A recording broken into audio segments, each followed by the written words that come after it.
Ini adalah hari kesekian saya berada di rumah, mungkin sudah hari ke-8 atau 9 sejak hari Selasa minggu lalu ya. Eh, ada beberapa hal yang ingin aku sampaikan gitu loh. Gini, informasi tentang COVID-19 ini, tentang corona ini, itu banyak sekali. Ya toh, banyak sekali infonya. Mulai info yang positif sampai info yang negatif.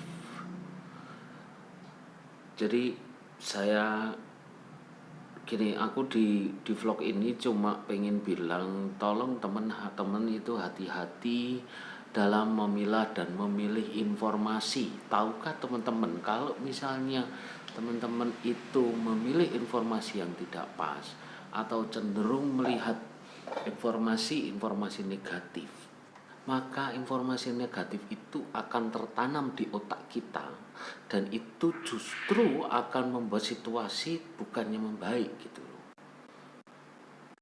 Situasi tidak akan membaik ketika kita terlalu banyak menelan informasi negatif. Memang mungkin di antara informasi negatif itu memang itulah faktanya. Tapi fakta itu atau informasi itu tidak semuanya pas dan tidak selalu semuanya benar gitu. Jadi kalau teman-teman menyaring informasi, carilah informasi-informasi yang positif terlebih dahulu agar apa yang tertanam dalam otak kita ini yang sekarang sedang dalam masa istilahnya pencobaan itu biarlah menelan mentah-mentah informasi positif terlebih dahulu, sehingga nanti ketika muncul informasi negatif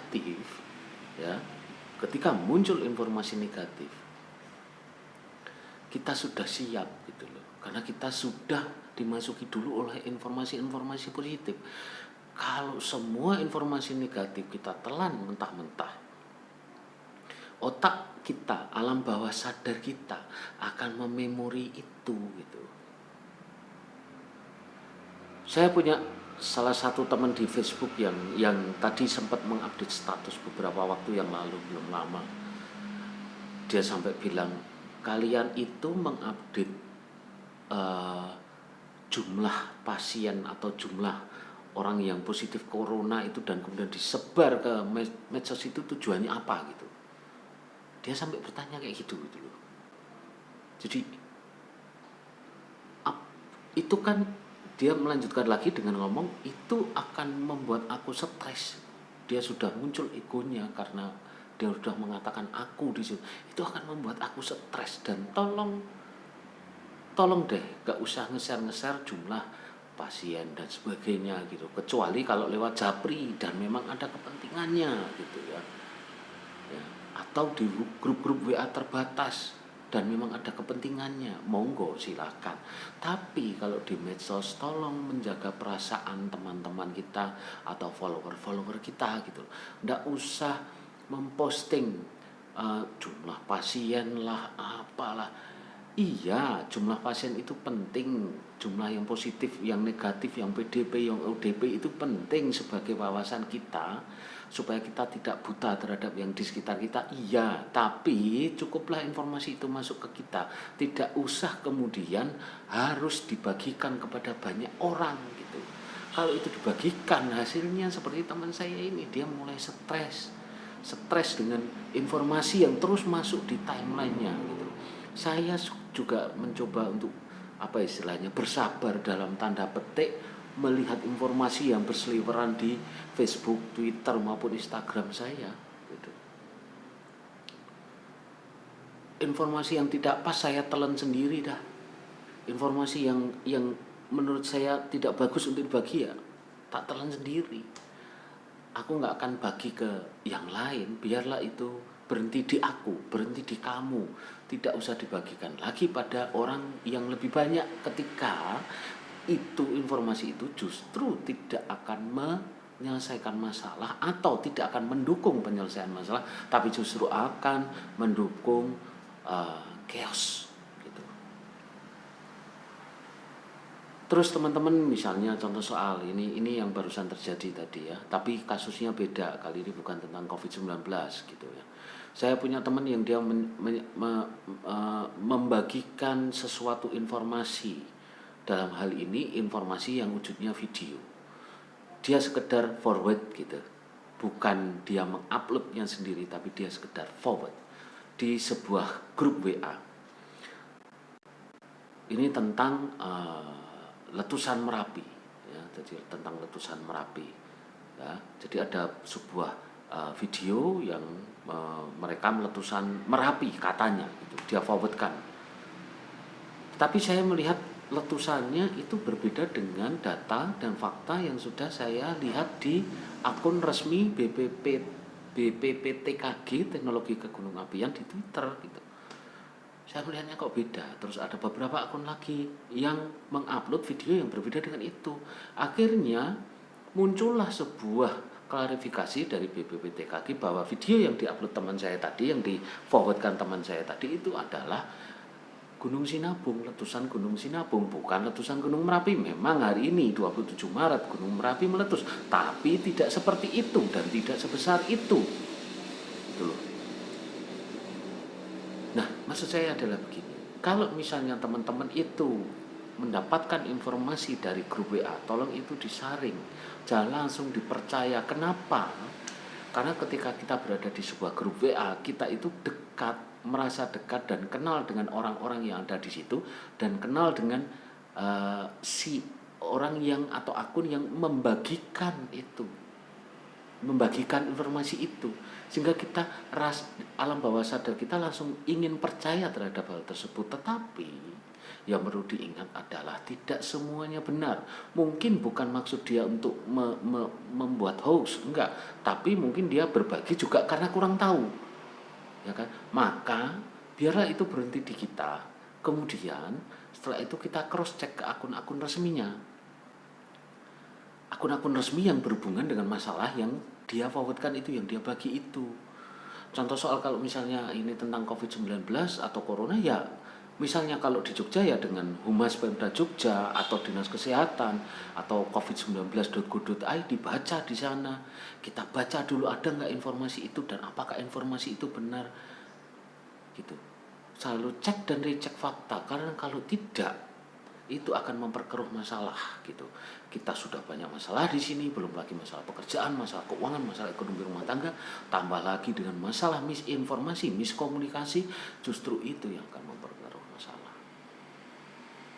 Ya, saya pribadi untuk urusan informasi yang berkaitan dengan hal-hal yang sifatnya mungkin kebencanaan atau apa, saya lebih percaya pada akun-akun resmi atau akun-akun pendamping yang bisa mensupport informasi dari akun resmi itu melalui media sosial. Saya tidak mudah percaya dengan apa yang di-forwardkan oleh teman saya di sebuah WA group, walaupun itu teman saya, kecuali dia berkompeten. Contoh soal kalau misalnya kita ngomongin COVID-19, kemudian kita berada di sebuah grup alumni SMA dan teman kita yang memforwardkan itu atau yang membagikan itu adalah seorang dokter, mungkin itu gitu loh.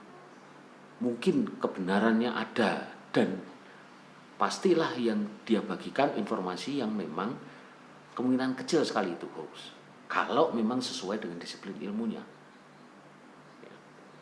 Atau misalnya kita berada di sebuah grup alumni di mana salah satu anggota grupnya adalah seorang ahli gunung api gitu, dan kemudian ngomong itu, membicarakan itu di grup, ya fine gitu, karena itu memang pekerjaannya. Tapi kalau kemudian kita langsung percaya pada informasi yang misalnya datangnya dari, misalnya contoh soal misalnya dari profesi yang lain, dari hal yang dia bicarakan, dan itu menyangkut misalnya dinamika sosial di grup itu atau di grup WA itu, atau dinamika sosial pada masyarakat umumnya, tolong hati-hati dan dicek ulang, karena kalau tidak itu akan menimbulkan masalah gitu.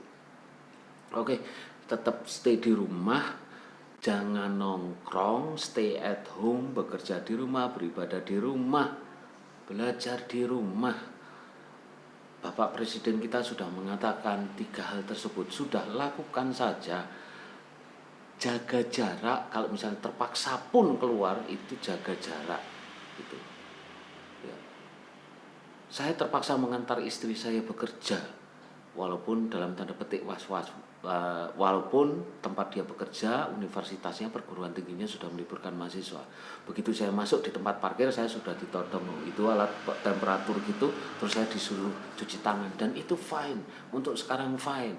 Jangan merasa tersinggung, jangan merasa apapun gitu, karena memang itulah salah satu cara preventif untuk mengurangi penyebarannya kalau memang terpaksa harus di situ ya. Itu satu preventifnya. Terus kalau misalnya kita sedang berada di satu tempat umum, kemudian terlihat kita menjaga jarak dengan orang lain atau dia menjaga jarak dengan kita, nggak usah tersinggung, karena itu memang yang harus terjadi saat ini. Kalau orang itu diajak salaman, dia yang nggak mau, jangan tersinggung, karena itu yang memang yang harus kita lakukan saat ini. Hal-hal sederhana itu yang sebetulnya bisa kita lakukan, karena seperti yang dikatakan Pak Yuri sebagai juru bicara COVID-19, dia mengatakan, tim penanggulangan COVID-19 ya, beliau mengatakan bahwa warga masyarakat Indonesia atau warga Indonesia, negara Indonesia adalah subjek dan objek. Subjek dan objek dari semua yang sedang terjadi saat ini. Maka kita harus berperan aktif ya. Saya juga cukup melalui beberapa daerah yang lockdown ya. Simple, ada yang beberapa desa lockdown, dukuh lockdown, mungkin ada RW yang lockdown, dan mereka sudah memikirkan bagaimana caranya agar warga di RW itu juga tetap terproteksi tapi juga masih bisa beraktivitas dan terpenuhi kebutuhannya. Saya yakin mereka sudah memikirkan, sehingga kita juga tidak usah tersinggung dan juga tidak usah memaksa. Bahkan ada beberapa kota yang mulai menerapkan semi lockdown, sebetulnya tidak lockdown ya sebenarnya. Ya sudah, itulah yang akan terjadi. Sudah, kita itu di rumah saja, stay at home, jaga jarak, social distancing, physical distancing, apapun lah itu istilahnya, jaga jarak, sudah itu, sesimpel itu. Olahraga, berjemur, makan sehat, makan vitamin, ya sudah lakukan. Oh, itu gampang kok gitu. Cuci tangan, ya kuncinya berapa kali Pak Yuri mengatakan tentang cuci tangan, pentingnya cuci tangan. Banyak orang mengatakan pentingnya cuci tangan. Ya sudah, lakukan itu saja. Oke, sekian dari saya. Terima kasih. Selamat menjalani hari-hari ini. Semoga kita tetap berpikir positif. Ingat, masukkan hal-hal positif supaya hal negatif tidak mudah menyerang alam bawah sadar kita dan akhirnya bisa menyerang psikis dan fisik kita. Oke, salam, dan jangan lupa subscribe ya kalau memang kamu pengen subscribe. Kalau enggak ya enggak apa-apa. Pokoknya aku pengen ngomongin ya segini. Gitu. Yuk.